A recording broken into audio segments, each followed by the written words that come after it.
Hello everyone, स्वागत है बच्चों आप सबका हमारे इस नए लेक्चर्स में। और आज का जो टॉपिक है that is again inverse trigonometric functions. जैसा कि आप सबको बेटा पता ही है कि हमने पिछले लेक्चर में साइन इन्वर्स एक्स और कॉस इन्वर्स एक्स किस तरीके से प्लॉट किया जाता है ये चीज़ देख ली थी। और हमने ये भी देख लिया था कि हमने इन्वर्स फंक्शंस को डिफ़ाइन कैसे किया था, क्योंकि बहुत ज़्यादा आपको जो ध्यान देने वाली बात है वो ये है कि जो भी ट्रिग्नोमेट्रिक फंक्शंस होते थे वो सारे के सारे फंक्शंस क्या होते थे, मेनी वन होते थे। और मुझे ये चीज़ पता है कि मेनी वन फंक्शंस तो कभी भी बाइजेक्टिव नहीं होता। अगर मुझे इन्वर्स निकालना है तो मुझे उसके लिए एक बाइजेक्टिव फंक्शन चाहिए। तो मैंने क्या किया था, मैंने बेटा उन आपके जो ट्रिग्नोमेट्रिक इक्वेशंस जो आप पढ़ते हैं उनके डोमेन को हमने कर्टेल किया था सो दैट कि उसका ग्राफ आपको 1-1 में मिले। ठीक है ना।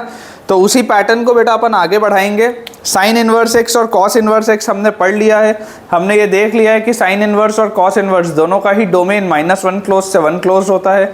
और अगर आप रेंज की बात करेंगे तो साइन इन्वर्स का रेंज आता है -π/2 क्लोज से π/2 क्लोज, और कॉस इन्वर्स का बच्चों रेंज आता है 0 क्लोज से π क्लोज। ठीक है ना। साइन इन्वर्स एक्स का जो ग्राफ होता था वो इंक्रीजिंग होता था, कॉस इन्वर्स एक्स का ग्राफ डिक्रीजिंग होता था। ये सारी चीज़ें हम पढ़ ली। जो थर्ड बेटा आज ग्राफ हमें पढ़ना है, आज हम सारे के सारे ग्राफ अपने ख़त्म कर लेंगे। थर्ड जो हमें ग्राफ पढ़ना है बेटा दैट इज़ tan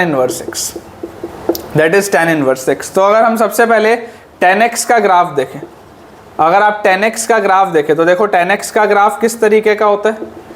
ये बच्चों आपको पता ही है कि अगर ये 0 वाला लाइन है, if this is π/2 this is -π/2, तो जो tan का ग्राफ आता है हमारे पास, tan का ग्राफ कुछ ऐसा आता है। tan का ग्राफ कैसा होता है बेटा, इंक्रीजिंग होता है। tan x का ग्राफ हमेशा इंक्रीजिंग होता है, इसके आगे फिर ऐसा ही, इसके आगे फिर ऐसा ही, इसके पीछे फिर ऐसा ही आपका ग्राफ चलता रहता है। तो आप देख सकते हैं कि अभी जो मैंने आपको हिस्सा बना के दिखाया है tan का, इस हिस्से में tan x जो है, ये जो बेटा ये मैंने आपके लिए हिस्सा बनाया है tan x का, इसमें देखिए इसका डोमेन आपको क्या दिख रहा है, -π/2 से π/2 ओपन, -π/2 से π/2 ओपन। आप देख सकते हैं π/2 तो आप रख नहीं सकते इसमें। और इस डोमेन से आपको जो को डोमेन या मैं रेंज अगर बोलूं, क्योंकि हम सर्जेक्टिव फंक्शन की बात करेंगे, तो को डोमेन या बेटा अगर मैं रेंज की बात करूं तो वो आ जाएगा ऑल रियल नंबर्स। आप देख सकते हैं -∞ से इन्फिनिटी सारी की सारी वैल्यूज ये ले रहे हैं। तो अगर ये tan x की बात हो गई, तो अगर सोच के देखो हम tan इनवर्स x की बात करेंगे तो tan इनवर्स x क्या होना चाहिए, r से -π/2 से π/2 ये होना चाहिए मेरे पास, क्योंकि मुझे पता है कि आपका डोमेन और को डोमेन वाला सेट इंटरचेंज हो जाता है इन्वर्स जब हम लेते हैं। तो अब आप सोच के देखिए tan इनवर्स x है बेटा, tan इनवर्स x का अगर आप इसको y बोलेंगे तो y डैश जो आएगा that will be 1/1 + x²। This is an increasing function. ये क्या है, इंक्रीजिंग फंक्शन। ठीक है। सोच के आप ध्यान से देखो बेटा, अगर मैं आपको बोलता हूँ इसको प्लॉट करने के लिए आप क्या बोलोगे, जैसे मान लो मैं आपको बोलता हूँ tan इनवर्स 1 बताओ, डोमेन तो आप कुछ भी रख सकते हो। मान लो मैं आपको बोलता हूँ tan इनवर्स 1 बताओ, तो आपका फाइनल जो आंसर आएगा that should be between -π/2 and π/2। तो आपका आंसर बेटा आएगा π/4। इमेजिन करो अगर मैं आपको बोलता हूँ tan इनवर्स -1 बताओ, tan इनवर्स -1, तो tan इनवर्स -1 बच्चों कोई भी गलती से भी 3π/4 नहीं बोलेगा, ये गलत है। कोई भी बेटा गलती से भी 3π/4 नहीं बोलेगा, दिस इज रॉन्ग। क्यों, क्योंकि 3π/4 तो इसके बाहर हो गया, मेरा तो -π/2 से π/2 होना चाहिए था। तो tan इनवर्स -1 क्या आ जाएगा बेटा, tan इनवर्स -1 विल बी -π/4। जो भी मेरा आंसर आएगा it should be in this set only, इसके अंदर ही होना चाहिए आंसर, उसके बाहर नहीं होना चाहिए। अगर हम बेटा ग्राफ बनाए, देखो आपको दिख रहा है tan इनवर्स का रेंज का है -π/2 से π/2। ये आपने अपना बना लिया, this is y axis, this is x axis. और उसके बाद आप बेटा देख सकते हैं कि ये मैं डॉटेड लाइन यहाँ पर बना दे रहा हूँ, इधर भी मैं डॉटेड लाइन बना दे रहा हूँ। ये वाली जो लाइन है दिस इज y = π/2, ये π/2 वाली लाइन है, एंड दिस इज y = -π/2। तो आपको एक बात जो समझ में आ रही होगी बेटा वो ये है कि मेरा ग्राफ इसके अंदर ही होना चाहिए, मेरा ग्राफ इसके अंदर ही होना चाहिए। अब आप ज़रा सोच के देखो बेटा, क्योंकि ये एक इंक्रीजिंग फंक्शन है, तो r मतलब क्या है, r मतलब होता है, देखो r मतलब होता है -∞ से इन्फिनिटी, r मतलब होता है बच्चों -∞ से इन्फिनिटी। तो क्योंकि एक इंक्रीजिंग फंक्शन है तो जब आप tan इनवर्स के अंदर माइनस इन्फिनिटी रखोगे तो आपको माइनस पाई बाई टू मिलना चाहिए। मतलब जब आप माइनस इन्फिनिटी की तरफ जाओगे तो आपको क्या मिलना चाहिए, माइनस पाई बाई टू। और जब आप इन्फिनिटी की तरफ जाओगे तब आपको क्या मिलना चाहिए, पाई बाई टू। जब आप इन्फिनिटी की तरफ जाओगे तब आपको मिलना चाहिए पाई बाई टू। और tan इनवर्स जीरो बताओ क्या होगा, tan inverse zero, tan inverse zero will be zero. क्यों? क्योंकि tan ऑफ जीरो जो होता है वो जीरो आता है। tan इनवर्स जीरो अगर आपको निकालना है, इसका मतलब क्या है, ये जीरो क्यों आएगा, क्योंकि tan ऑफ जीरो जो होता है बच्चों वो जीरो के बराबर होता है। और ये क्या है, ये एक इंक्रीजिंग फंक्शन है। इंक्रीजिंग फंक्शन है मतलब sign of inequality will not change.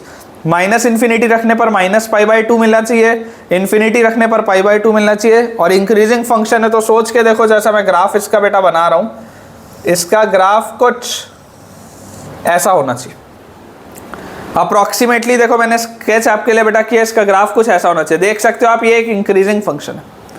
जैसे जैसे आपका x बढ़ रहा है वैसे वैसे tan इनवर्स x भी बढ़ रहा है।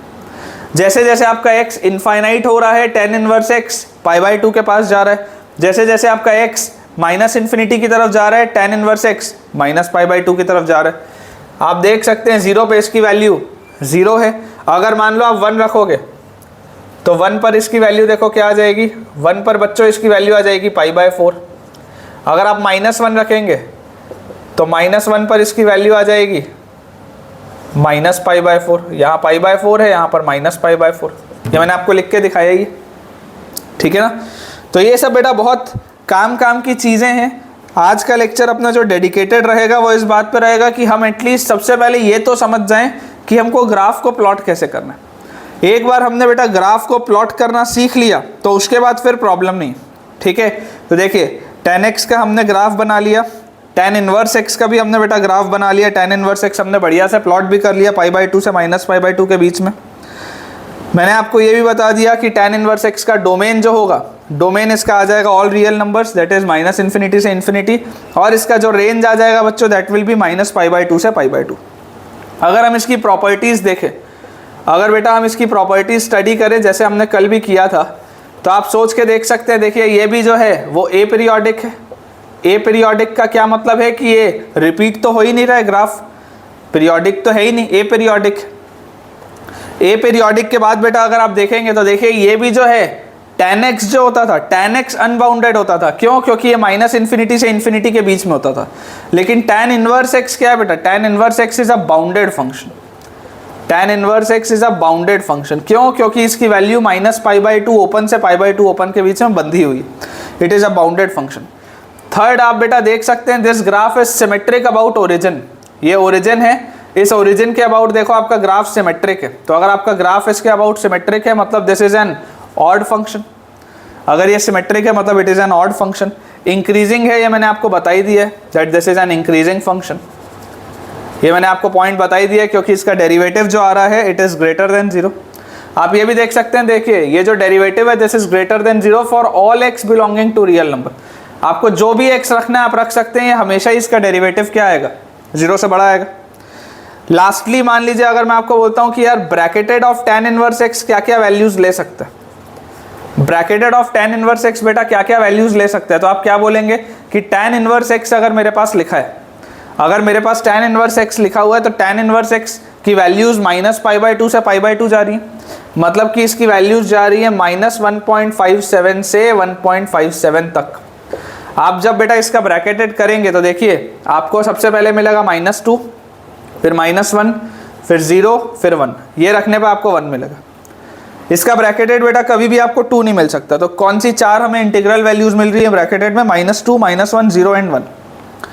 बहुत सिंपल सी बेटा चीज़ें। जैसे हमने क्लास 11th में, हमने बेटा क्लास 11th में जब ट्रिग्नोमेट्री पढ़ी थी तो हम उसमें पढ़ते थे कि यार tan ऑफ पाई बाई 8 जो होता है, पाई बाई 8 मतलब 22.5 डिग्री, पाई बाई 8 मतलब 22.5 डिग्री। तो tan ऑफ 22.5 डिग्री की वैल्यू होती है √2-1। ये हम पढ़ के आते हैं।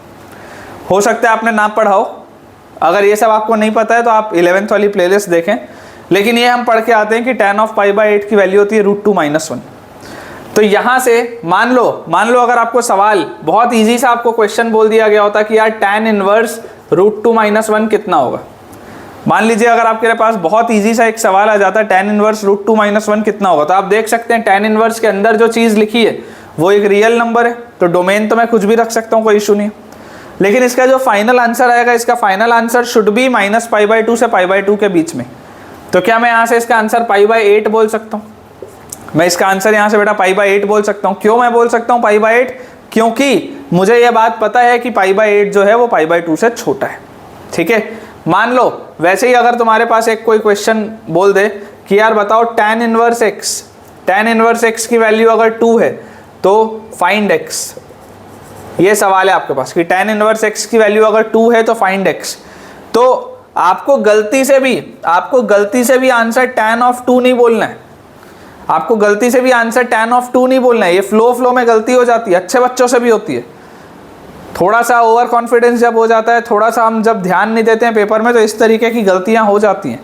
आपको बेटा ये समझने की ज़रूरत है कि यार tan इनवर्स तो हमेशा ही π/2 से छोटा होता है, 1.57 से छोटा होता है, तो ये तो 2 हो ही नहीं सकता। दिस हैज़ नो सॉल्यूशन बेटा, ये कभी भी 2 हो ही नहीं सकता। ठीक है ना? तो आई होप बेटा आपको ये वाले पॉइंट्स जो मैं आपको बता रहा हूँ ये क्लियर हो रहे होंगे। बहुत आसान से बेटा पॉइंट्स हैं। इसका मैंने आपके लिए ग्राफ बना ही दिया है tan इनवर्स x का। अगर आप चाहें तो बेटा किसी भी बुक में रेफ़र भी कर सकते हैं इसके ग्राफ को। ये tan इनवर्स x का हमारे पास ग्राफ बना हुआ है। अब tan इनवर्स x के ग्राफ में मान लो, इसको अपन थोड़ा सा क्लियर कर लेते हैं। आपको मैं एक सवाल और देता हूँ, ठीक है ना?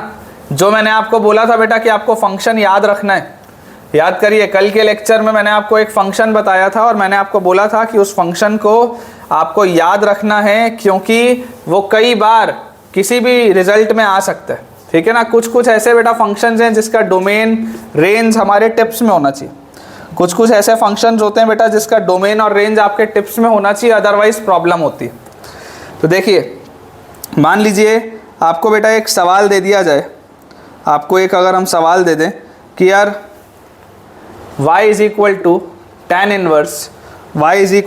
इनवर्स अगेन वही 1 - x² अपॉन 1 + x², ये है। और आपको इसका डोमेन और रेंज बताना है। आपको इसका बेटा डोमेन और रेंज बताना है।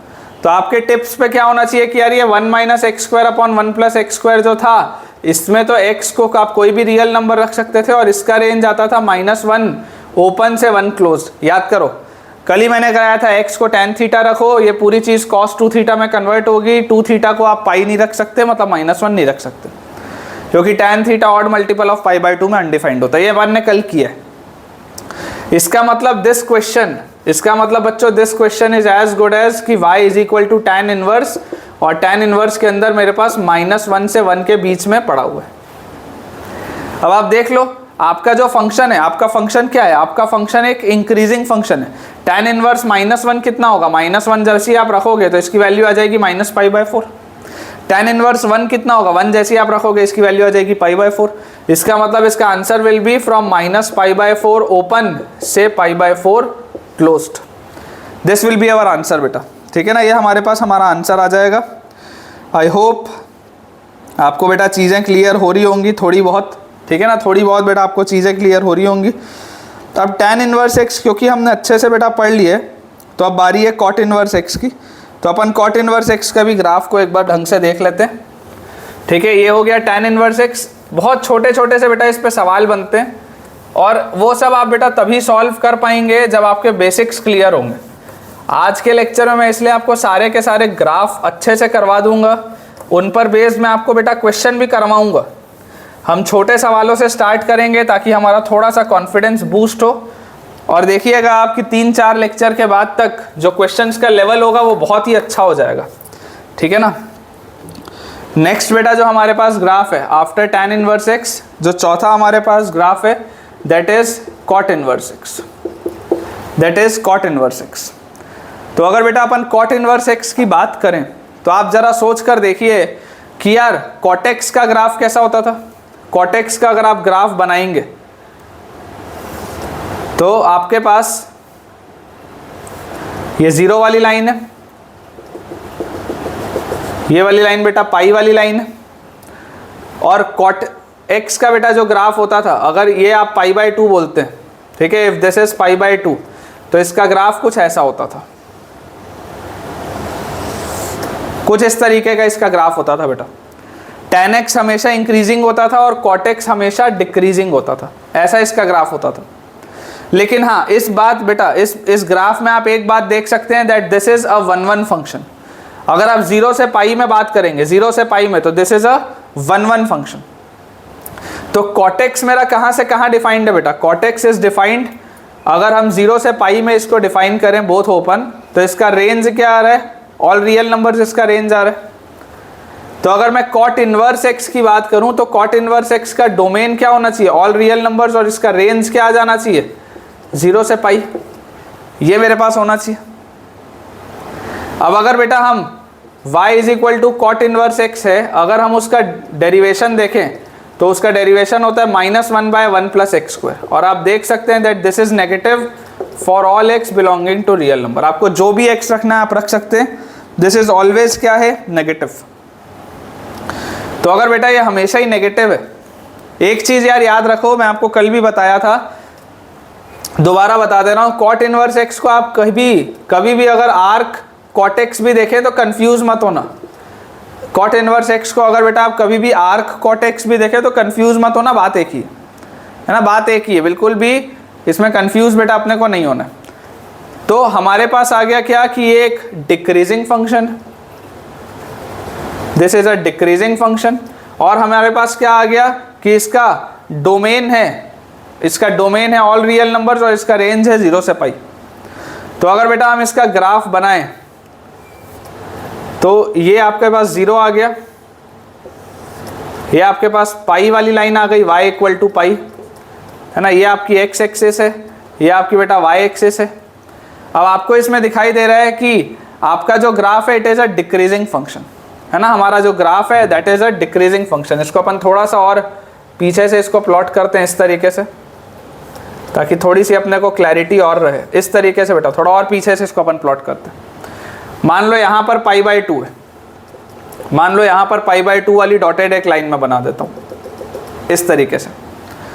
अब क्योंकि इसका ग्राफ एक डिक्रीजिंग फंक्शन है, तो डिक्रीजिंग फंक्शन का मतलब क्या है? देखो cot इनवर्स x आपने क्या लिखा है? फ्रॉम r मतलब -∞ से ∞, और यहाँ से ये जा रहा है कहाँ पर? 0 से पाई में। तो जो बात आपको समझनी है बेटा वो क्या है कि क्योंकि एक डिक्रीजिंग फंक्शन है तो इनइक्वालिटी का साइन चेंज होगा। इनइक्वालिटी का साइन चेंज होगा मतलब cot इनवर्स -∞ पाई की तरफ होगा, cot इनवर्स ∞ 0 की तरफ होगा, डिक्रीजिंग है। cot इनवर्स -∞ पाई की तरफ होगा, cot इनवर्स ∞ 0 की तरफ होगा। देखो करके -∞ की तरफ अगर आप जाओगे तो आंसर आपको पाई की तरफ मिलना चाहिए इधर से, और अगर आप इन्फिनिटी की तरफ जाओगे तो आपको आंसर 0 के पास मिलना चाहिए। और आप अगर ध्यान से बेटा सोचेंगे, मान लीजिए आपको बोल दिया जाए कि यार cot इनवर्स 0 कितना है, cot इनवर्स 0 कितना है, तो cot इनवर्स 0 का आप आंसर क्या बोलेंगे बेटा? π/2 बोलेंगे। देखिए cot इनवर्स का आंसर हमेशा 0 से पाई के बीच में होना चाहिए, तो π/2 उसके बीच में। और आपको पता है cot ऑफ π/2 क्या होता है? 0 होता है। cot ऑफ π/2 क्या होता है बेटा? 0 होता है। तो आपके पास जो ग्राफ इसका बनेगा, क्योंकि ये एक डिक्रीजिंग फंक्शन है तो इसका ग्राफ बच्चों कुछ ऐसा बनेगा, this will be the graph of cot inverse x। मैंने बेटा कई बार देखा है कि बच्चों को ना तकलीफ जाती है, ठीक है, मतलब साइन इनवर्स, कॉस इनवर्स, ये सारे ही ग्राफ में जितने भी इनवर्स के ग्राफ होते हैं ना उसमें बेटा बच्चों को जनरली तकलीफ जाती है। हमें बेसिक ट्रिग्नोमेट्रिक के तो फंक्शन याद रहते हैं, लेकिन जब उसके इनवर्स की बारी आती है ना तो बहुत तकलीफ होती है कई सारे बच्चों को, ठीक है। तो ये बेटा आपके पास आ जाएगा, देखिए डिक्रीजिंग फंक्शन है, इसका डेरिवेटिव -1/1 + x² है विच इज नेगेटिव। आप देख सकते हैं कि इसका बेटा जो डोमेन है, इसका डोमेन ऑल रियल नंबर्स है, इसका जो रेंज है वो 0 से पाई के बीच में। प्रॉपर्टीज अगर आप देखेंगे तो सिमिलर बेटा इसकी भी आपके पास प्रॉपर्टीज आएंगी। प्रॉपर्टीज में आप देख ही सकते हैं कि ये भी ए पीरियोडिक है, कोई रिपीटेशन तो आ नहीं रहा है इसमें। ए पीरियोडिक के बाद आप देख सकते हैं बेटा that this is also a bounded function, this is also a bounded function. अच्छा, अब अगर ऑड या इवन की हम बात करें, ऑड या इवन की, तो जरा सोच के देखो क्या ये y एक्सिस के अबाउट सिमेट्रिक है क्या? तो इवन तो नहीं है। क्या ये ओरिजिन के अबाउट सिमेट्रिक है क्या?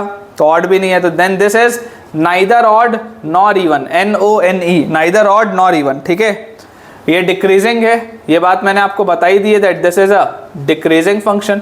डिक्रीजिंग फंक्शन का बेटा मैंने आपको कल भी एक मतलब बताया था कि अगर f of x1 is less than f of x2 और अगर ये फंक्शन डिक्रीजिंग है, इसका मतलब x1 will be greater than x2। ठीक है ना। डिक्रीजिंग फंक्शन का मतलब क्या होता है कि अगर f of x1 f of x2 से छोटा है तो x1 जरूर x2 से बड़ा होगा। डिक्रीजिंग फंक्शन के केस में इनइक्वालिटी का साइन रिवर्स हो जाता है। ठीक है। और आप बेटा लास्टली अगर ब्रैकेटेड निकालोगे कॉट इनवर्स x का, अगर बेटा आप ब्रैकेटेड निकालोगे कॉट इनवर्स x का, तो जरा सोचो, जरा ध्यान से बेटा सोचो कि कॉट इनवर्स x कहाँ से कहाँ जा रहा है, 0 से पाई। कॉट इनवर्स x बेटा जा रहा है आपके पास 0 से पाई, उसका अगर आप ब्रैकेटेड लेना चालू करोगे तो इसका ब्रैकेटेड आएगा 0, 1, 2 और 3। ठीक है ना। इसका बेटा ब्रैकेटेड आपके पास आ जाएगा 0, 1, 2 एंड 3। सो बेटा ये हो गया tan inverse x, cot inverse x। अब हम करते हैं सेक इनवर्स और कोसेक इनवर्स का ग्राफ। तो अपन बोर्ड अपना क्लियर कर लेते हैं, फिर अगला ग्राफ स्टार्ट करते हैं। सो बच्चों अब जो फिफ्थ हमारे पास कर्व है that is sec inverse x। ठीक है, सेक इनवर्स x। तो सेक इनवर्स x में भी मैं आपको देखो एक बात बता दूं, नॉर्मली बच्चों को सेक x के ही ग्राफ में प्रॉब्लम होती है, तो सेक इनवर्स x तो ऑब्वियसली प्रॉब्लम आती है। देखो आप सबसे पहले बेटा सेक x का ग्राफ देखो। अगर आप सेक x का ग्राफ देखोगे तो आप सेक x का ग्राफ बनाने के लिए सबसे पहले क्या करोगे, कॉस x का ग्राफ बनाओगे। ठीक है, आपने कॉस x का ये ग्राफ बनाया, ये बेटा जो आपने ग्राफ बनाया कॉस x का, दिस इज बिटवीन 0 एंड 2 पाई। ठीक है ना, ये आपने जो कॉस x का ग्राफ बनाया दिस इज बिटवीन 0 एंड 2 पाई। अब इसमें अगर आपको सेक का ग्राफ बनाना हो, सबसे पहले तो अपन ऐसा करते हैं, इसको अपन डॉटेड कर देते हैं, है ना। इसको अपन ऐसे डॉटेड लाइन से रिप्रेजेंट कर देते हैं ताकि थोड़ी सी क्लैरिटी अपने को रहे कि अपन करना क्या चाहते हैं। ये जो डॉटेड वाला कर्व है दिस इज कॉस x। ये वाला बेटा देखो पॉइंट π/2 है, ये वाला पॉइंट 3π/2 है, ये वाला पॉइंट पाई है। आप अगर इसका ग्राफ देखेंगे सेक x का तो आपको पता है अगर कॉस डिक्रीजिंग है तो सेक इंक्रीजिंग होगा इस तरीके से। उसके बाद ये पॉजिटिव था तो ये भी पॉजिटिव है ना। ट्रिग्नोमेट्री में हम पढ़े हैं बेटा क्लास 11th में। उसके बाद बेटा देखिए आप यहाँ पर अगर आप इधर पर देखेंगे तो आपके पास देखिए ये सेक का कॉस का ग्राफ नेगेटिव है तो ऑब्वियसली सेक का भी ग्राफ नेगेटिव होगा। ये π/2 वाली लाइन है, देखो ये वाली जो लाइन है, ये जो डॉटेड मैंने वर्टिकल लाइन बनाई है this is x equal to π/2 वाली लाइन, ये वाली लाइन। तो अगर ये इन्फिनिटी की तरफ अप्रोच कर रहा था तो जैसे ही आप बेटा आगे बढ़ेंगे तो अभी भी इन्फिनिटी की तरफ अप्रोच करेगा, लेकिन अब इसका ग्राफ कुछ ऐसा होगा, इसका ग्राफ कुछ ऐसा होगा। ठीक है, जैसे जैसे cos 0 होगा वैसे वैसे सेक इनफाइनाइट की तरफ जाएगा। अब अगेन अगर आप देखेंगे तो ये इस तरीके का इसका ग्राफ होगा, ऐसा बेटा आपके पास इसका ग्राफ आ जाएगा, इस तरीके का कुछ। ठीक है, ये जो मैंने सॉलिड लाइन से बनाया है ये और ये, this solid line curve is sec in, this is sec x। ठीक है ना, ये जो सॉलिड लाइन वाला बेटा कर्व है ये सेक x का ग्राफ है। जो ये सॉलिड लाइन मैंने बनाई है ये सेक x का ग्राफ है। अब अगर मैं आपको ये बोलूं कि यार हम अगर 0 से पाई वाले इंटरवल की बात करें, 0 से पाई वाले इंटरवल की बात, तो अगर मुझे 0 से पाई वाले इंटरवल की बात करनी है तो मैं फिलहाल उसके अगल बगल का सब मिटा रहा हूं। मैं अभी कंसंट्रेट कर रहा हूं सिर्फ और सिर्फ 0 से पाई में। तो आप ध्यान से बेटा देखो 0 से पाई वाले हिस्से में आपके पास ये जो सेक है, सेक का ग्राफ 1, 1 है हमेशा ही। 0 से पाई वाले इंटरवल में सेक का ग्राफ क्या है, 1, 1 है। तो अगर 0 से पाई में सेक का ग्राफ 1, 1 है तो आप अगर बेटा ध्यान से देखेंगे तो इसका डोमेन क्या आ रहा है। डोमेन अगर मैं इसका 0 से पाई लूँ, 0 से पाई, एंड ऑफ कोर्स मैंने देखो π/2 छोड़ा है। 0 से पाई मैंने डोमेन लिया लेकिन मैंने π/2 छोड़ा है क्योंकि π/2 में सेक का ग्राफ डिफाइंड नहीं है। तो आप इसको या तो ऐसा लिख लो, डोमेन आप लिख लो 0 से π/2, 0 आप ले रहे हैं तो 0 क्लोज से π/2 यूनियन π/2 से पाई, ये आप लिख लो ऐसे। 0 क्लोज से π/2 ओपन यूनियन π/2 ओपन से पाई क्लोज। आपने ये इंटरवल लिया सेक का। कॉस का इंटरवल क्या था याद करो, कॉस का जो आपके पास आ रहा था, कॉस एक्स आप ले रहे थे 0 से पाई में। कॉस एक्स का बेटा जो आप ग्राफ ले रहे थे याद करो, कॉस एक्स का जब आपने ग्राफ लिया था तो आपने ये 0 से पाई में लिया था कॉस एक्स के ग्राफ को। सेक आप ले रहे हो अगेन 0 से पाई में ही, लेकिन उसमें आप पाई बाय 2 को छोड़ रहे हो, ठीक है ना, उसमें आप बेटा पाई बाय 2 को लीव कर रहे हो। तो यहाँ पर अगर हम बेटा ध्यान से समझें अपनी इस बात को, तो हमें इसमें देखो क्या समझ में आ रहा है कि ये आ गया, इसका रेंज क्या आ रहा है, इसका रेंज आ रहा है हमारे पास, या तो यहाँ पर देखो ये 1 होगा, ये -1 होगा, यहाँ पे this will B -1, this is 1, तो या तो ये 1 या उससे बड़ा है या -1 या उससे छोटा है। तो आप इसका रेंज, आप इसका बेटा रेंज जो लिख सकते हैं दैट शुड बी -∞ से -1 यूनियन 1 से इन्फिनिटी, ये आपके पास आ जाएगा, ठीक है। तो अगर ये आपके पास आया बेटा कि आपने डोमेन लिख लिया sec x का और रेंज भी लिख लिया, आपको वैसे भी पता है कि sec का ग्राफ हमेशा 1 या उससे बड़ा होता है, हम ये बात पढ़ के आते हैं कि mod ऑफ sec x जो होता है, mod of sec x it is always greater than और इक्वल टू 1, इसका मतलब यही है, ये पढ़ के आए हम 11th में। तो sec इनवर्स x अगर बेटा आप बोलोगे तो sec inverse x will be defined from -∞ से -1 यूनियन 1 से इन्फिनिटी, ये इसका हो गया डोमेन, और इसका रेंज क्या हो जाएगा 0 से π/2 यूनियन π/2 से पाई, ये आपके पास आ जाएगा sec इनवर्स x के लिए डोमेन और रेंज, क्योंकि ये एक बाइजेक्टिव फंक्शन है इसलिए रेंज और कोडोमेन सेम होगा, ठीक है। अब अगर हम बेटा sec इनवर्स x के ग्राफ की बात करें, अगर हम sec इनवर्स x के ग्राफ को प्लॉट करना चाहें, अगर हम इसकी बात करें तो सबसे पहले हम देखते हैं कि इसका डेरिवेटिव क्या है। अगर आपके पास बेटा y = sec इनवर्स x है, तो आप अगर इसका डेरिवेटिव करेंगे y' तो वो बेटा आपके पास आ जाएगा 1/mod x √x² - 1, 1/mod x √x² - 1, ये आ जाएगा आपके पास y' की value, and this is greater than 0 of course, ठीक है ना, ये 0 से बड़ा है for mod x greater than equal to 1।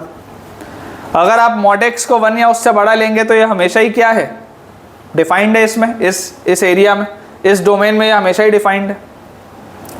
अब बेटा आप ध्यान से समझिएगा, एकदम ध्यान से आप समझने की कोशिश बेटा करिएगा। mod x को ऑफ कोर्स आप 1 यहाँ पर इक्वालिटी मत लगाओ, क्योंकि अगर आप 1 लगाओगे तो गड़बड़ हो जाएगी, ठीक है। तो mod x ग्रेटर देन 1 के लिए हमेशा एक इंक्रीजिंग फंक्शन है, this is always an increasing function. बहुत ध्यान से बेटा आपको इसका ग्राफ समझना है, इसमें गलतियां होती हैं। अगर मैं इसके ग्राफ को बेटा देखो प्लॉट करने की कोशिश करूं तो मुझे देखो इसमें क्या बात समझ में आ रही है, मुझे बेटा ये दिख रहा है कि ये 0 से पाई के बीच में, अगर ये 0 से पाई के बीच में है तो ये आपके पास आ गया, देखिए x एक्सिस, ये आ गया आपके पास y एक्सिस, ये आ गया ओरिजिन, ये आ गया y = पाई, ये 0 से पाई वाली लाइन है, और ये है आपके पास ये π/2 वाली लाइन, जहाँ पे आपका फंक्शन डिफाइंड नहीं है, रेंज में नहीं आएगा। ये रेंज इसका क्या आ रहा है sec इनवर्स x का 0 से पाई, 0 से पाई के बीच की ये वैल्यूज ले रहा है, और x आपका है या तो 1 से बड़ा या -1 से छोटा। x बेटा जो आपके पास है this line is x = 1, this line is x = -1, ठीक है, ये आपने एक्सेस अपनी बना ली। अब अगर बेटा आप ध्यान से इसको समझने की कोशिश करेंगे तो 1 या उससे बड़ा है, -1 या उससे छोटा है, और ये जो फंक्शन है दिस फंक्शन इज ऑलवेज क्या है, ये this is always an increasing function, ये हमेशा एक इंक्रीजिंग फंक्शन है। इसका मतलब क्या है, इसका जो बेटा ग्राफ होगा, ये आप देखो x = 1 पे इसकी क्या वैल्यू आ रही है। अगर आप sec इनवर्स 1 निकालेंगे, sec इनवर्स अगर आप 1 निकालेंगे, मान लो अगर आप उसको थीटा बोलोगे, अगर आप sec इनवर्स 1 को थीटा बोलोगे तो 1 किसके बराबर होगा, sec थीटा के बराबर, मतलब 1 किसके बराबर होगा, cos थीटा के बराबर। और याद करो cos थीटा 1 कब होता था, cos थीटा बेटा 1 होता था जब थीटा 0 डिग्री होता था, याद करो cos ऑफ 0 डिग्री 1 होता था। देख लो sec इनवर्स का आंसर आपके पास किस में होना चाहिए था, sec इनवर्स का आंसर 0 से पाई में होना चाहिए था, π/2 छोड़ के 0 आ रहा है आपका आंसर। तो जब आप x = 1 डालेंगे, जब आप x = 1 डालेंगे तो sec इनवर्स 1 की वैल्यू आपको क्या मिलेगी, 0 डिग्री, मतलब कि 1 पर आपका ग्राफ यहाँ पर होना चाहिए 0 पे। अच्छा -1 पे सोचो क्या होगा, अगर आप sec इनवर्स ऑफ -1 बोलोगे, मान लो अगर आप sec इनवर्स ऑफ -1 बोलोगे, अगर मैं इसको थीटा बोलूँ तो यहाँ से मेरे पास sec थीटा की वैल्यू -1 आएगी, इसका मतलब मेरे पास बेटा cos थीटा की वैल्यू -1 आएगी, और cos थीटा की वैल्यू -1 कब होती है, जब थीटा पाई होता है, पाई रेडियंस पर ये होता है, जब थीटा की वैल्यू पाई रेडियंस होती है तब इसकी वैल्यू -1 आती है। देख लो क्या इसमें मैं पाई रख सकता हूँ क्या, बिल्कुल रख सकता हूँ। तो अगर मैं -1 रखूंगा तो इसकी वैल्यू क्या आएगी, पाई पे आएगी। 1 रखने पर इसकी वैल्यू 0 आ रही है, -1 रखने पर इसकी वैल्यू पाई आ रही है। अब बेटा आप जरा ध्यान से सोचो कि पाई बाई टू पर तो आपका ये फंक्शन क्या है, अनडिफाइंड है। अगर आप पाई/2 लेंगे तो क्या पाई/2 कभी भी मेरे रेंज में आ रहा है क्या? पाई/2 तो कभी भी रेंज में नहीं आ रहा। मतलब कि इसका फंक्शन बेटा जो होगा, इसका ग्राफ कुछ ऐसा होगा। ध्यान से देखिएगा, ये मैंने इसका ग्राफ बनाया ऐसा, ये हमेशा पाई/2 को अप्रोच करेगा, कभी भी पाई/2 को क्रॉस नहीं करेगा।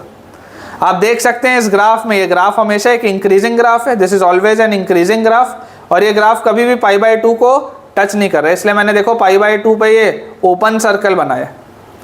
पाई रीच हो रहा है, 0 रीच हो रहा है, लेकिन पाई/2 कभी भी इसका रीच नहीं हो पा रहा। बहुत ही इंपॉर्टेंट बेटा ग्राफ है, इसमें गलतियां होती हैं, ठीक है ना, बच्चों से इसमें बहुत गलतियां होती हैं। ये इसका ग्राफ है, देखो ये आपका बेटा इसका इंक्रीजिंग फंक्शन का ग्राफ है। आप इनफाइनाइट की तरफ जाएंगे, देखिए क्योंकि ये एक इंक्रीजिंग ग्राफ है, तो इसका मतलब क्या है समझो। आप जब -∞ की तरफ जाएंगे, x को जब आप -∞ की तरफ लेकर जाएंगे तो आपके ग्राफ की वैल्यू क्या आ रही है, -∞ पर। -∞ बेटा अगर आप रखोगे तो देखो ये पाई/2 के आसपास आ रहा है यहाँ पे। अगर आप -1 रखोगे तो -1 रखने पर आपको ये क्या मिल रहा है, पाई मिल रहा है। अगर आप 1 रखोगे तो 1 रखने पर आपको ये क्या मिल रहा है, 0 दे रहा है। अगर आप इनफाइनाइट रखोगे तो इनफाइनाइट रखने पर देखो आपको ये ग्राफ क्या मिल रहा है। अगर आप इन्फिनिटी की तरफ जाओगे तो ये पाई/2 की तरफ जा रहा है, ये पाई/2 की तरफ जा रहा है, ठीक है ना। ये बेटा इसके पास आपका ग्राफ है। तो बेटा अब अगर अपन इसकी प्रॉपर्टीज़ की कुछ बात करें, जैसे हमने सारे फंक्शंस की प्रॉपर्टीज़ देखी हैं, ग्राफ तो आपको समझ में आ गया है कि एक इंक्रीजिंग ग्राफ है। अगर हम इसकी प्रॉपर्टीज़ की बेटा बात करें तो अगेन ये भी ए पीरियोडिक है, क्योंकि रेपिटेशन तो इसमें कोई है नहीं। ये वाला भी आप ग्राफ देखो बेटा, 0 से पाई के बीच में बंधा हुआ है तो बाउंडेड है। ये कुछ इंपॉर्टेंट प्रॉपर्टीज़ हैं बेटा सब में, याद अगर आप ग्राफ बना लोगे तो आपको ऑटोमेटिकली समझ में आ जाएगा सारी चीज़ें। उसके बाद अगर आप देखेंगे तो ओरिजिन के अबाउट सिमेट्रिक तो है नहीं, तो this is neither odd nor even, ना ही ये ग्राफ आपका वाई एक्सिस के अबाउट सिमेट्रिक है। इसके बाद बेटा अगर आप ध्यान से देखेंगे तो ये एक इंक्रीजिंग ग्राफ है, ये एक इंक्रीजिंग ग्राफ है, ठीक है। ये बहुत बेसिक से बेटा पॉइंट्स हैं हमारे पास। अगर आप इसका भी ब्रैकेटेड निकालना चाहें तो वही आएगा 0, 1, 2 और 3। इसका भी अगर आप ब्रैकेटेड निकालेंगे तो दैट विल बी 0, 1, 2 एंड 3, ठीक है। तो अपन बेटा इस पर बेस्ड एक क्वेश्चन करते हैं ताकि आपको थोड़ी सी ना क्लैरिटी और है। मैं इस पर आपको एक बहुत ही बढ़िया एक सवाल बेटा करवाता हूँ, उससे मैं श्योर हूँ कि आपको ग्राफ क्यों इतना इंपॉर्टेंट है वो अभी समझ में आ जाएगा तुरंत, कि आपको ग्राफ क्यों आना चाहिए। ये मेरा बेटा एक पर्सनल आपको सजेशन रहेगा कि थोड़ा भी अगर मान लीजिए अच्छा सवाल आपको लग रहा है कि आया है जिसमें आपको सॉल्व करना पड़ेगा, तो अच्छे सवालों में बेटा आप हमेशा इस बात को याद रखिए कि आपको तो यार तुरंत ग्राफ बनाना चाहिए और ग्राफ के बाद आपको सोचना चाहिए। बिना ग्राफ बनाए तो कभी भी सवाल सॉल्व ही नहीं करना चाहिए, इन्वर्स में खासकर। जैसे सवाल है आपके पास, सवाल है बेटा आपके पास कि y is equal to sec inverse x plus 1/x, ये आपके पास क्वेश्चन है। बहुत ही बढ़िया बेटा सवाल है, इससे आपको कंसेप्ट क्लियर हो जाएगा ग्राफ का। इसमें सेक इनवर्स x प्लस 1/x है, इसका आपको बेटा डोमेन और रेंज बताना है।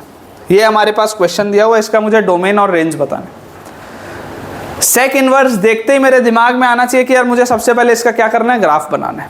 मैं अगर इसके ग्राफ की बात करूं, ये आ गया बेटा y एक्सिस, ये आ गया मेरे पास x एक्सिस। अब मुझे इसमें पता है कि मेरा जो ग्राफ होता है वो 0 से पाई के बीच में होता है।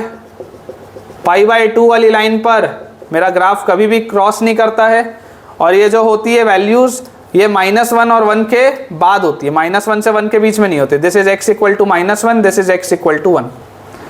तो मुझे इसमें बेटा दिखाई दे रहा है कि ये जो ग्राफ होता है मेरा, ये इधर ऐसा बढ़ता है इस तरीके से, है ना, ये पाई/2 को अप्रोच करता है। जैसे जैसे आप इनफाइनाइट की तरफ जाएंगे ये पाई/2 को अप्रोच करेगा, और इधर पे अगर बेटा आप ग्राफ देखेंगे तो ये इस तरीके से रहता है कि आप जैसे जैसे माइनस इनफाइनाइट की तरफ जाएंगे तब भी ये पाई/2 को अप्रोच करेगा।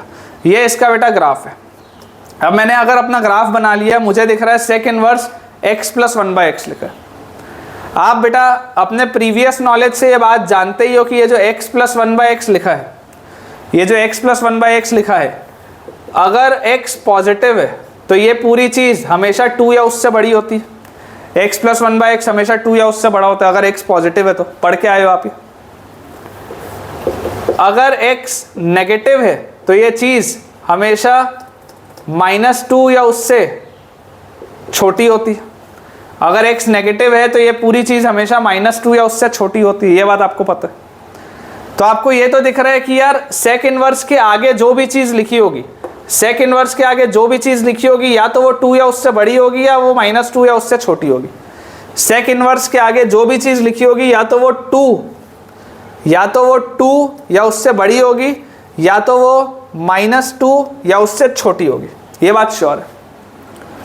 तो क्या ये 2 या उससे बड़े में और -2 या उससे छोटे में मेरा फंक्शन डिफाइंड है क्या? तो फंक्शन तो डिफाइंड है, मतलब आप x रख सकते हो, आपको जो रखना, सिवाय 0 के, क्योंकि यहाँ 1/x लिखा है। तो आप इसमें चाहो तो x कोई भी रियल नंबर रख सकते हो एक्सेप्ट 0 के, क्योंकि ये 1/x का फॉर्मेट लिखा है ना। 0 छोड़ के आपको जो रखना हो आप इसमें वो रख लो, कोई फर्क नहीं पड़ता, कोई दिक्कत की बात नहीं। Except 0 you can place anything in this, क्योंकि ये हमेशा ही या तो 2 या उससे बड़ा होगा या -2 या उससे छोटा होगा और उसमें मेरा सेक इनवर्स डिफाइंड है।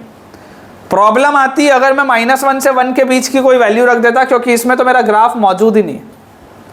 अब बात करते हैं रेंज की।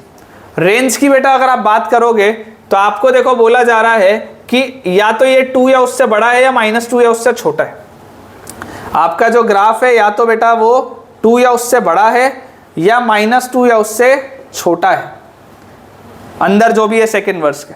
मतलब आप ये बोल सकते हो कि आपके पास दिस क्वेश्चन, रेंज अगर आपको निकालना है तो this question is as good as sec inverse के अंदर क्या है, -2 या उससे छोटा, मतलब -∞ से -2 के बीच की कोई चीज है या 2 से ∞ के बीच की कोई चीज। ये आपको दिया हुआ है कि या तो आपके पास -∞ से -2 के बीच की कोई चीज है या तो आपके पास 2 या उससे बाद की कोई चीज।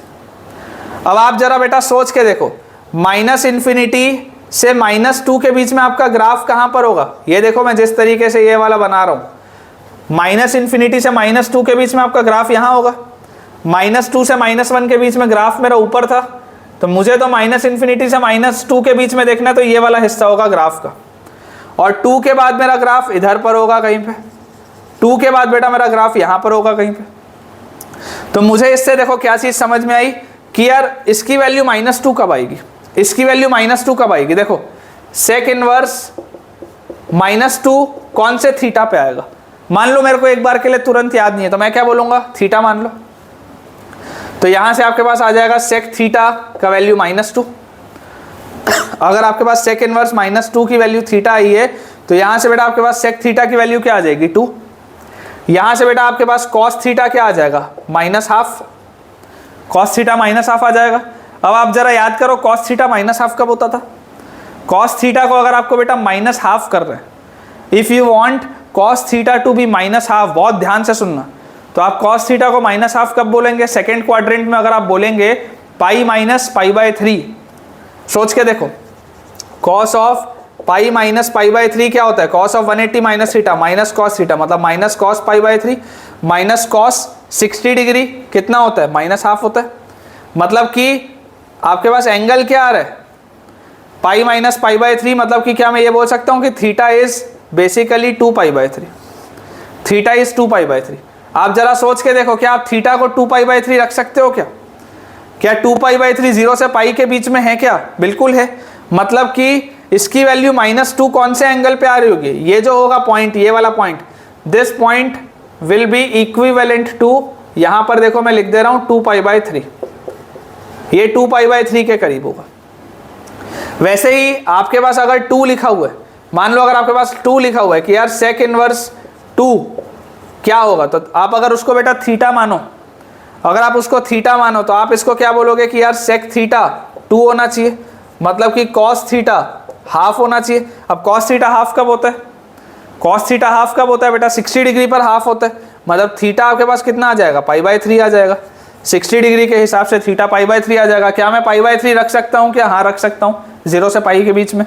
तो यहाँ पर देखो आपके पास ये जो 2 है, ये 2 के इक्विवेलेंट जो एंगल आएगा बेटा यहाँ पे, ये क्या आ जाएगा? π/3 आ जाएगा। तो मेरे पास अगर मैं अब अपना फाइनल आंसर बोलूं कि इसका रेंज क्या होना चाहिए, अगर बेटा मुझे इसका रेंज निकालना है तो मैं इसका रेंज बोलूँगा, देखो ये π/2 से 2π/3 के बीच में या तो दिख रहा है, π/2 से 2π/3 के या तो बीच में दिख रहा है, या ये कहाँ पर दिख रहा है, देखो इसका रेंज अपन नीचे से निकालते हैं, ऐसा यहाँ से अपन इसका रेंज निकालते हैं, इधर से देखो, इधर से अगर आप इसका रेंज देखोगे, क्या ये वैल्यूज आपके पास यहाँ से अगर आ रही है, क्या ये π/3 हो सकता है क्या? तो बिल्कुल हो सकता है, क्योंकि आप 2 रख सकते हो। तो π/3 से π/2 तक, देखो ध्यान से, π/3 क्लोज्ड से π/2 तक, π/2 तो आप जान नहीं सकते, π/2 पे ओपन रहेगा, π/3 पे क्लोज रहेगा, क्योंकि ये वैल्यू आ रही है। यूनियन यहाँ पर देखो π/2 क्लोज से 2π/3 तक, π/2 ओपन से 2π/3 तक, 2π/3 पे आपका क्लोज आ जाएगा यहाँ पर। ठीक है, बहुत ही अच्छा सवाल है बेटा, और इससे आपको ये पता भी चलेगा कि यार ग्राफ आपको क्यों आना चाहिए, क्योंकि अगर आपको ग्राफ बेटा ना आता हो ना तो इस सवाल को सॉल्व करने में आपकी हालत ख़राब हो जाएगी। अगर आपको ग्राफ ना आता हो तो इस सवाल को बेटा करेक्टली एक्यूरेटली आपको सॉल्व करने में बहुत ज़्यादा मेहनत लगेगी। तो हमारा आंसर आ गया बेटा π/3 क्लोज्ड से π/2 ओपन, यूनियन π/2 ओपन से 2π/3 क्लोज। बिल्कुल सही है बेटा, ठीक है, बिल्कुल अपन ने सही सॉल्व किया है। बहुत आसान से बेटा क्वेश्चंस हैं, ठीक है ना, बहुत इजी से क्वेश्चंस हैं, कोई बहुत बड़ी बात नहीं है। बस आपको जो चीज़ ध्यान रखनी है बेटा, आपको बेटा जो चीज़ को ध्यान रखना है वो ये है कि सेक इनवर्स के अगर अंदर कोई भी क्वांटिटी लिखी है, सेक इनवर्स के अगर अंदर कोई भी क्वांटिटी लिखी है तो ये क्वांटिटी हमेशा 1 या उससे बड़ी होगी या -1 या उससे छोटी होगी। ये कभी भी -1 से 1 के बीच की वैल्यू नहीं ले सकता। और सेक इनवर्स का जो भी आंसर आएगा वो हमेशा 0 क्लोज्ड से पाई क्लोज्ड के बीच में आएगा, एक्सेप्ट π/2, है ना। इसका आंसर जो भी आएगा बेटा it will always be between 0 close से पाई क्लोज्ड एक्सेप्ट π/2। ठीक है, बस बेटा हमको ये वाला इसमें पॉइंट ध्यान रखना था। आई होप आपको ये चीज़ क्लियर हो जाएगी।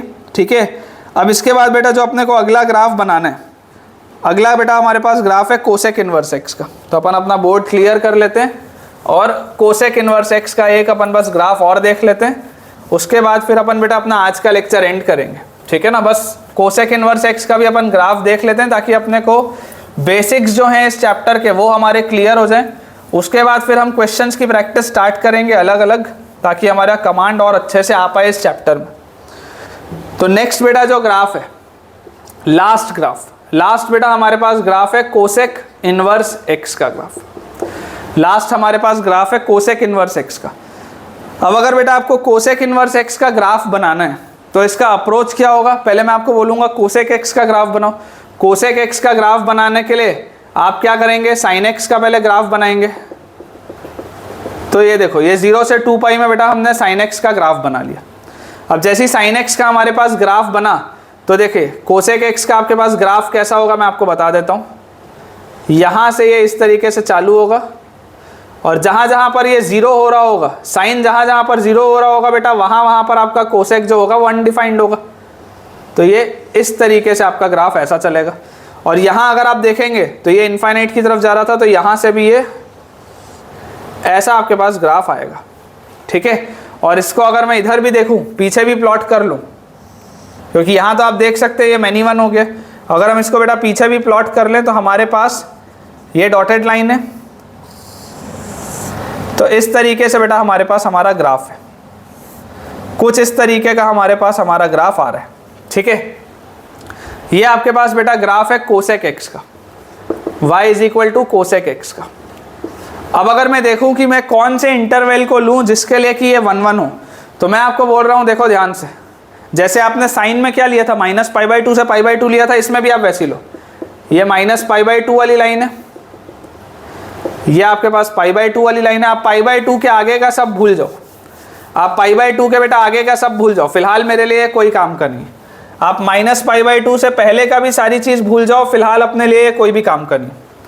आप तो सिर्फ इतने हिस्से को देखो। अगर आप बोलते हो कि यार कोसेक एक्स को बेटा अगर मैं बोलता हूँ कि this is defined between -π/2 and π/2 except 0, तो मैं आपको बोल रहा हूँ कि ये -π/2 से 0 यूनियन 0 से π/2।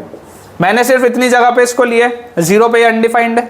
और मुझे कोसेक एक्स का रेंज क्या दिख रहा है, तो इसका रेंज आप देखेंगे ये 1 से बड़ी भी सारी वैल्यूज ले रहा है, -1 से छोटी भी सारी वैल्यूज ले रहा है, ठीक है ना। यहाँ पर इसकी वैल्यू बेटा -1 आएगी, यहाँ पर इसकी वैल्यू 1 आएगी, तो रेंज इसका आ जाएगा -∞ से -1 यूनियन 1 से इन्फिनिटी, जैसे पिछले वाले में था।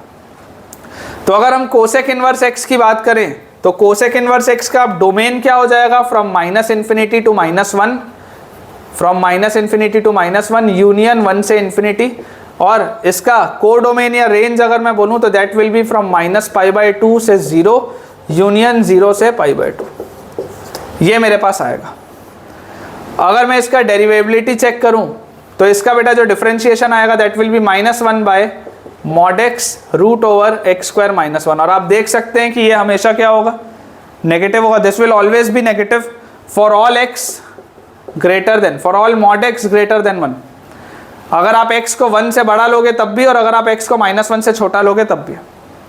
आप देख सकते हैं कि इसके डोमेन में -1 से 1 के बीच का हिस्सा नहीं है जैसा पिछले वाले में था। तो अगर आप बेटा इसका ग्राफ बनाएंगे, ये आपकी y एक्सिस आ गई, ये हमारे पास x एक्सिस आ गई, ये वाली बेटा डॉटेड लाइन है y = π/2 की, ये वाली हमारे पास डॉटेड लाइन है y = -π/2 की। आप देख ही सकते हैं कि आपका ग्राफ जो है वो -π/2 से π/2 के बीच में बंधा हुआ है।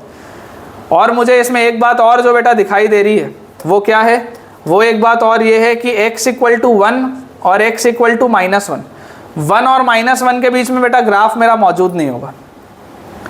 बिटवीन 1 एंड -1 हमारा ग्राफ जो है वो कभी भी मौजूद बेटा नहीं होगा। अब अगर आपको कोसेक इनवर्स x का बेटा ग्राफ देखना है, कोसेक इनवर्स x का ग्राफ, तो आपको एक बात तो ये पता चल गई कि this is a decreasing function, कोई इंक्रीजिंग फंक्शन तो ये है नहीं, डिक्रीजिंग फंक्शन है। और इसकी वैल्यू देखो कभी भी 0 नहीं हो सकती, इसकी वैल्यू कभी भी 0 नहीं हो सकती। तो इसका जो ग्राफ होगा ना, अगर आप ध्यान से बेटा इसका ग्राफ देखेंगे तो इसका ग्राफ आपके पास आएगा कुछ ऐसा, ये देखो ये डिक्रीज हो रहा है, ठीक है ना। ये आपका देखो ये ऐसा इसका ग्राफ आएगा बेटा आपके पास, डिक्रीजिंग ग्राफ, ठीक है। अब अगर आपके पास बेटा इसका ये ग्राफ आ रहा है, इसका मतलब क्या है, इसका मतलब ये है कि जब आप x को -∞ की तरफ लेके जाओगे, जब आप x को -∞ की तरफ लेके जाओगे तो आपका कोसेक इनवर्स का वैल्यू किसके तरफ जाएगा, 0 की तरफ। जब आप x को -1 रखोगे तो इसका वैल्यू क्या आएगा, -π/2। जब आप x को +∞ की तरफ लेकर जाओगे देखो तब भी आपका कोसेक किसकी तरफ जाएगा, 0 की तरफ। कोसेक अगर 0 की तरफ जा रहा है, देख लो ध्यान से, ये जो कोसेक का आपका कर्व है, ये कोसेक का आपने कर्व बनाया, जब कोसेक का आपका कर्व बेटा 0 की तरफ आ रहा है, जब ये 0 की तरफ आ रहा है तो आपका ये ग्राफ किधर जा रहा है, इनफाइनाइट की तरफ भाग रहा है। यहाँ पर आप उसी लॉजिक से समझो, अगर आपने x को -∞ किया तो कोसेक इनवर्स की वैल्यू जा रही है 0 की तरफ, अगर आपने x को +∞ किया तब भी कोसेक इनवर्स की वैल्यू बेटा कहाँ जा रही है, 0 की तरफ जा रही है। और जब आप x को 1 रखेंगे तो कोसेक इनवर्स की वैल्यू क्या आ जाएगी, π/2, ठीक है।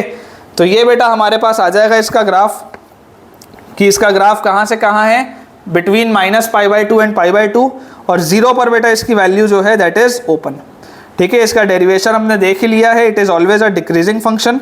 और मुझे ये भी समझ में आ गया कि ये 0 की तरफ जा रहा है, जैसे ही मैं -∞ पे जाऊँगा या +∞ में जाऊँगा ये 0 की तरफ जाएगा। इसमें बेटा अगर आप ध्यान से देखेंगे तो प्रॉपर्टीज़ बहुत सीधी सीधी सी है, डिक्रीजिंग तो है ही है, इसके अलावा ए पीरियोडिक है बेटा ये भी, this is also an a periodic function, क्योंकि सेम तो कुछ भी नहीं है इसमें, रिपीट तो हो ही नहीं रहे। अगर आप देखेंगे तो ये भी बाउंडेड है बिटवीन -π/2 एंड π/2। और अगर आप बेटा ध्यान से देखेंगे तो देखिए ये ओरिजिन के अबाउट सिमेट्रिक है, तो क्योंकि ये ओरिजिन के अबाउट सिमेट्रिक है therefore it will be an odd function, क्योंकि ये बेटा ओरिजिन के अबाउट सिमेट्रिक है therefore it will be an odd function, ठीक है। अब बेटा अपन एक सवाल बनाते हैं, कोसेक इनवर्स पर भी अपन एक सवाल बनाते हैं ताकि आपको बढ़िया से इसमें क्लैरिटी आए, ठीक है। ये वाला अपन पोर्शन मिटा देते हैं, बेसिक्स मैंने आपको बताई दिए हैं ग्राफ के। जैसे जैसे अपन बेटा ज़्यादा क्वेश्चंस बनाएंगे ना, आपको ऑटोमेटिकली, मैं आपको गारंटी दे रहा हूँ बेटा, ऑटोमेटिकली आपको चीज़ें याद हो जाएंगी, अच्छे से समझ में आ जाएंगी, है ना। मैंने आपको इनिशियल बस बेसिक्स बता दिए हैं कि इनके ग्राफ के बेसिक्स क्या होते हैं। उसके बाद जैसे जैसे हम आगे बढ़ते जाएंगे हमको कमांड खुद ब खुद आता जाएगा, ठीक है ना। इसका ग्राफ अपन बने रहने देते हैं, क्योंकि सवाल जब अपन सॉल्व करेंगे तो ग्राफ का यूज तो आएगा ही। क्वेश्चन हमारे पास है बेटा, क्वेश्चन हमारे पास है सॉल्व फॉर एक्स। आपको बोला जा रहा है सॉल्व फॉर एक्स, और आपके पास बेटा एक इनइक्वालिटी है कि cosec inverse x, cosec inverse x is greater then और इक्वल टू -1। ठीक है ना, आपके पास बेटा सवाल है cosec inverse x is greater then और इक्वल टू -1। ठीक है, ये हमारे पास बेटा सवाल दिया हुआ है, cosec inverse x is greater then और इक्वल टू -1। अब बेटा अगर हम इस बात को समझें कि -1 या उससे बड़ा होना चाहिए कोसेक इनवर्स, तो ये -π/2 है। -1 कहाँ पर होगा, कुछ यहाँ पर होगा, -1 कुछ यहाँ पर होगा। मुझे बोला जा रहा है कि कोसेक इनवर्स जो है वो -1 से बड़ा होना चाहिए, मतलब कि आप अगर बेटा ध्यान से देखेंगे, आप अगर बेटा ध्यान से देखेंगे तो इससे बड़ा होना चाहिए, इससे बड़ा होना चाहिए, मतलब आपको x की वैल्यूज़ बतानी है, आपको x की वैल्यूज़ बतानी है जिसके लिए आपका ग्राफ इससे बड़ा हो। तो आप तो सबसे पहले ये देखो कि यार कोसेक इनवर्स की वैल्यू, कोसेक इनवर्स x की वैल्यू -1 होगी कब, तो इसकी वैल्यू -1 होगी जब x क्या होगा, कोसेक ऑफ -1 होगा। और कोसेक ऑफ -1 क्या होता है बेटा, माइनस कोसेक 1 होता है। जब ये माइनस कोसेक 1 होता है तो आप ज़रा सोच के देखिए, ये -1 कब होगा, जब ये वाली आपकी वैल्यू है, ये वाली x आपका क्या होगा, माइनस कोसेक 1। जब ये माइनस कोसेक 1 होगा, क्योंकि सिर्फ 1 लिखा हुआ है तो आप इसको रेडियन में बोलेंगे, डिग्री में नहीं, तो ये माइनस कोसेक 1 आएगा। तो आप यहाँ पर देख सकते हैं कि हमारे पास बोला जा रहा है अगर x की वैल्यू, तो मेरा ग्राफ -1 से बड़ा कब कब है, एक तो ये वाले रीजन में मेरा ग्राफ -1 से बड़ा है, देख लो ये वाले रीजन में मेरा ग्राफ -1 से बड़ा है, और ये वाले तो पूरे ही रीजन में, ये वाले तो पूरे ही रीजन में मेरा ग्राफ -1 से बड़ा है। तो मेरा आंसर क्या आ जाना चाहिए, मेरा आंसर आ जाना चाहिए x बिलोंग्स टू -∞ से, -∞ से बेटा जब मैं आगे बढ़ते जाऊंगा तो माइनस कोसेक 1 तक, -∞ से बेटा माइनस कोसेक 1 तक, माइनस कोसेक 1 पे भी क्लोज्ड, क्योंकि यहाँ पर इक्वालिटी है इसलिए। और यूनियन अगर बेटा मैं आगे इधर बढ़ूंगा तो मेरे पास देखो मेरा ग्राफ आ जाएगा कहाँ से, 1 से लेकर इन्फिनिटी तक, क्लोज ब्रैकेट 1 से लेकर इन्फिनिटी तक। जैसे जैसे आप आगे बच्चों बढ़ेंगे, जैसे जैसे आप आगे बढ़ते जाएंगे, हमेशा ही आपका देखो ग्राफ क्या है, भले ये 0 की तरफ जा रहा है लेकिन -1 से तो बड़ा ही है ऑलवेज। ठीक है ना, तो आपके पास बेटा जो आंसर आ जा रहा है दैट इज -∞ से माइनस कोसेक 1 यूनियन 1 क्लोज से इन्फिनिटी।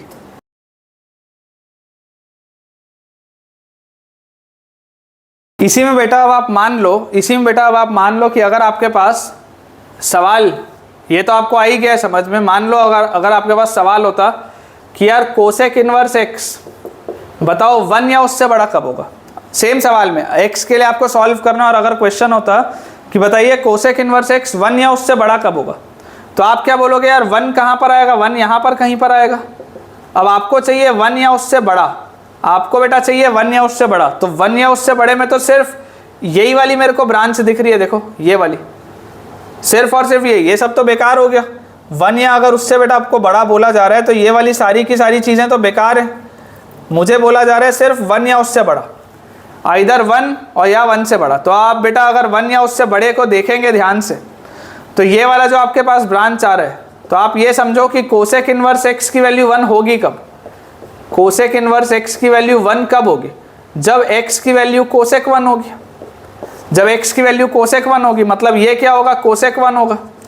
जैसे ही आप x को कोसेक 1 रखोगे तो ऑटोमेटिकली x को कोसेक 1 रखते ही कोसेक इनवर्स की वैल्यू 1 आ जाएगी।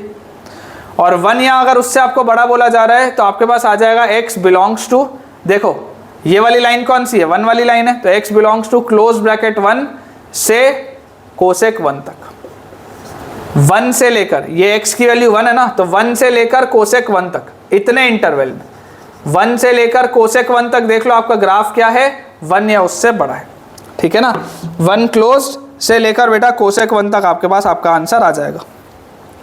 तो आई होप बेटा आपको आज का लेक्चर समझ में आया होगा, क्योंकि आज हमने अब चारों फंक्शन देख लिए आज के लेक्चर में। कल हम 2 देख चुके थे, तो जो ट्रिग्नोमेट्रिक अपने पास इन्वर्स के फंक्शंस थे 6, sine inverse, cos inverse, tan inverse, cot inverse, sec inverse और कोसेक इन्वर्स, ये सारे के सारे हमने बहुत ही बढ़िया से देख लिए हैं। इन पे बेस्ड हमने कुछ बहुत सरल सरल से सवाल भी किए हैं कि कैसे आपको ग्राफ का यूज़ आता है।